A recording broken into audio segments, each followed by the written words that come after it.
uncle, acting in the manner of an uncle. You know, sometimes, right? So like Uncle Phil on Fresh Prince of Bel-Air. Again, we just watched that. He is very much a father figure to Will in absence of a father. But there are some people who are like, they're older than you, they look out for you. It's weird to call them like a father. They're more like a cool uncle, caring uncle. So you could say, instead of like they're like a father figure, you say they're avuncular, right? Right, the word uncle is kind of in there, avuncular, sort of in there.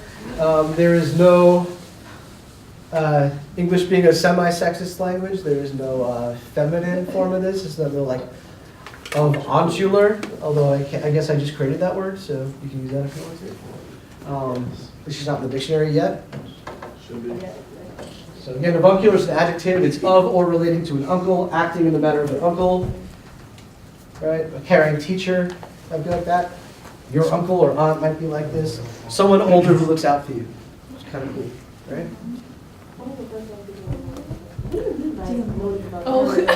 So, Talk about someone like doesn't know them or like. yeah, I didn't know this person. And they came bursting into the room. You know this person really well, right? They came bursting into this room. What is the first impression I'm going to get from them? Again, what am I going to, I'm going to be like, whoa, you know, like, you guys ever been on the subway or train and somebody comes on the subway or train and like, that person is, you know that person is there. Mm-hmm. If you know what I'm saying. Oh, okay, I get it. You get it? Like, again, it's one of those things you can't quite put your finger on. How would you describe that if you could? All right? It's the way you walk on it.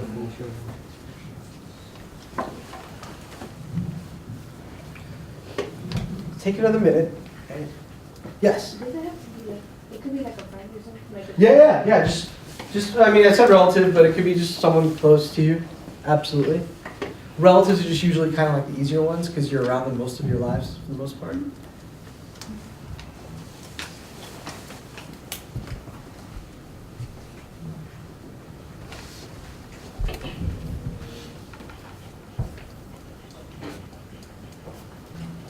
Are you okay back there?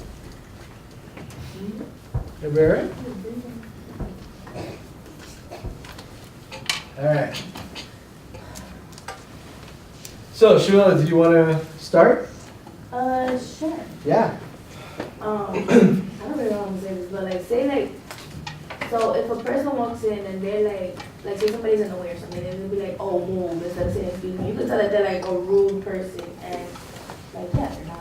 Exactly the kind of thing I'm looking for. Yeah. So you're like, without even knowing what they look like, you're like, man, this person does not know how to act in public in a polite way. Right? Move, as opposed to like, excuse me.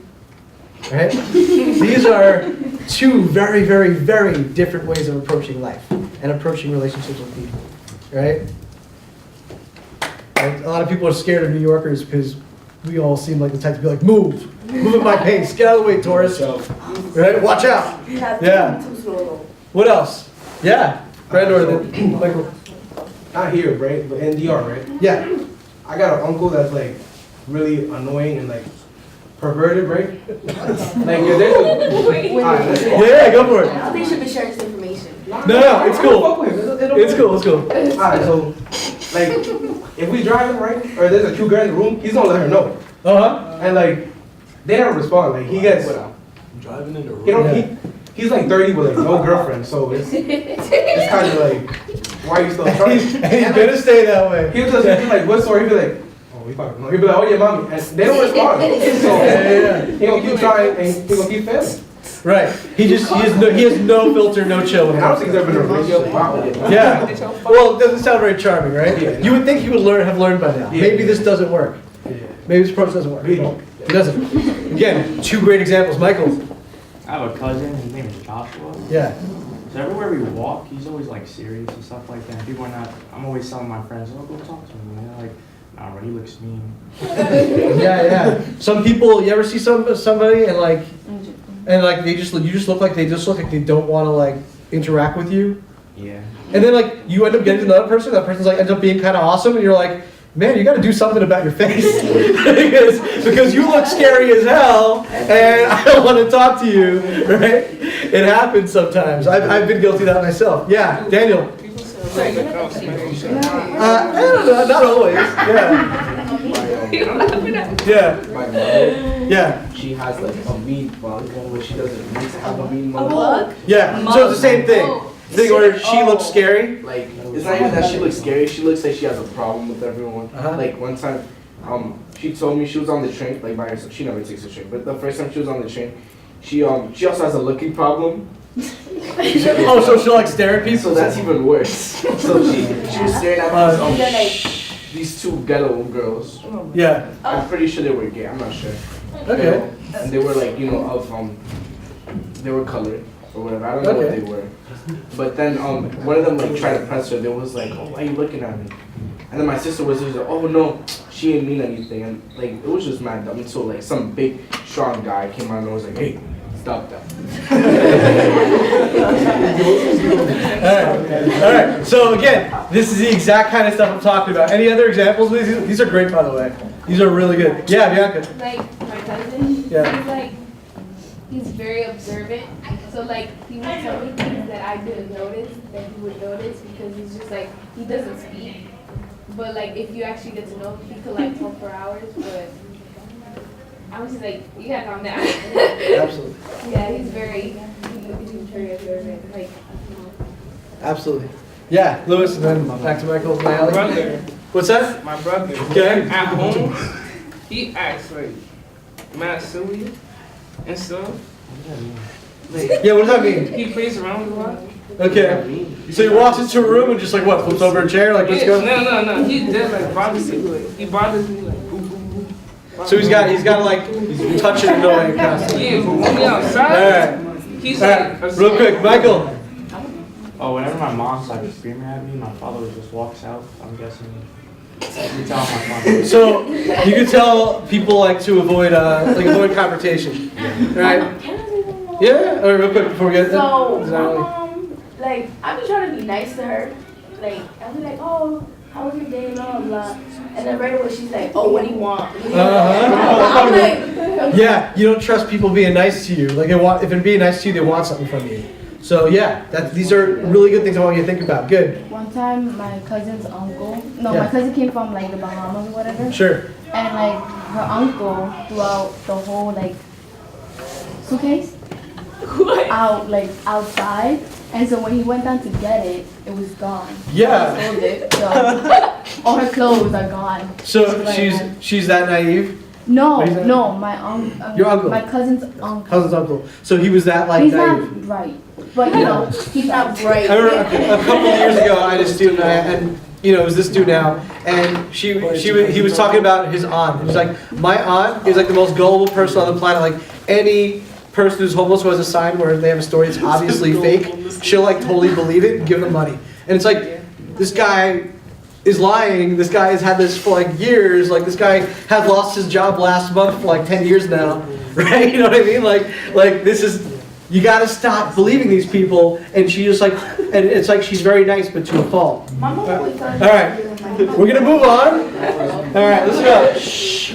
We're gonna move on, but I want to get through this a little bit, right? So you don't need to write this down, guys. Shh. So we're gonna watch a film later in the semester called Dog Day Afternoon. Probably actually maybe sooner, and it stars actually the guy who played Michael and the guy who played Fredo in Godfather. And they said what you need to know about the characters, what the actors need to know to play, how to play the scenes. It's not important what happened to them, but how they felt about it. Again, you guys have described people who operate in a way, in a different reality than the rest of us do, right? Describe people who like, don't act like that. Are you crazy? What are you doing? What do you think you're gonna get if you act like that? And they haven't, for whatever reason, there's something made them the way they are, right? Every time you see somebody doing something kind of nuts, you gotta think, is that their fault, or are they the product of their environment? Are they the product of their upbringing? Are they going through something crazy right now? All this kind of stuff. You have to consider the same thing about your characters. All right. So when you guys are coming up with this project, when you're doing this project, when you're trying to come up with your character's personality, right? It's not especially helpful to ask questions like, oh, what school did my character go to, or what's her favorite food? It's more useful to ask, what's the most embarrassing thing that's ever happened to this person? this character. What does she look for in a friend, or did she ever feel betrayed? Because these are questions that get to the root of what someone thinks and feels. And it gets them to open up, and you get to understand, okay, you give everybody this really skeptical, like mean mug look because you don't trust anybody, because something happened to you, you were betrayed by somebody, right? Or you were really embarrassed by this, you don't like to speak in public because you were so embarrassed. When you were in 3rd grade, you gave this speech and everybody laughed at you because you said one little word wrong, and now you don't ever want to do it again. I like the King of Strong is why he didn't with that girl. Right, in Superbad. Yeah. Right? So when Lewis last week showed his favorite scene from Superbad, right? He remember the character played by Jonah Hill draws like phalluses, draws penises everywhere, right? And now he doesn't like that girl because of it. Okay?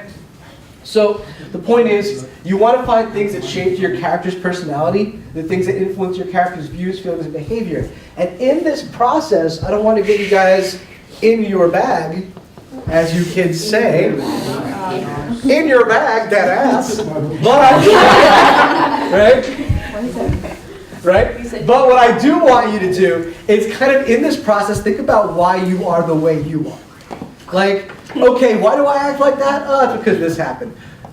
I act like this way, my parents act like that, okay. Or I thought this person was really cool growing up, I still try to imitate this person. Maybe I shouldn't anymore, but whatever, I still do this. Or I watched this cartoon when I was a kid, and I think I'm that character sometimes, right? So what I'd like you to do is get your computers out, and I want to just kind of go through the beginning of this project with you. So we can cut, and